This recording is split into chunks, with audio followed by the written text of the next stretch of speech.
I make my class kinesthetically act things out.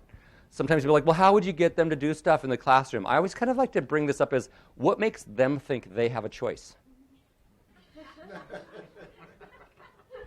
One of the things that I always struggle with faculty is this idea of whose class it is and why.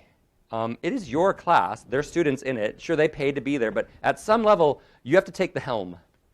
And we all have a personality that knows how to do that.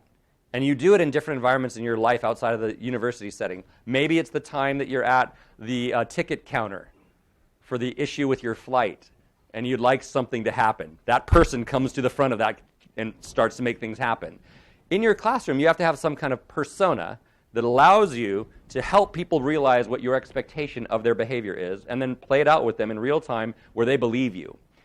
I've had many graduate students in our teaching programs come into my classes to do evaluations of my teaching using different observation protocols. And a couple of them took me aside one day and said, we think we've figured out what your teaching persona is. I've been labeled as tough coach, game show host. That's my teaching persona. And I'm like, it's not too bad. I am kind of a jerk to them on purpose a lot to try to get them to perform at a high level, but also my job is facilitator. It's the starting and stopping of things. It's the way of orchestrating a classroom that has many dimensions beyond lecture. So I'm going to try to demonstrate some of that. You have a teaching persona you may not be aware of. Think about it. There are many successful ones. I'm just an example of one that's hard to emulate for a lot of people. My coworker, hers is definitely guilting mom.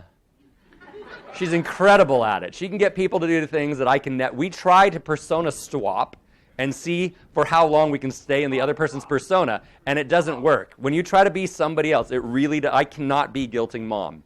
It doesn't work for me. And she, if she tries to be tough coach game show host, gets labeled immediately as a person that they don't like. They don't like that coming from her. So just know you do have a persona, and you have to embrace it. And it does make a difference in what's going to happen in the classroom.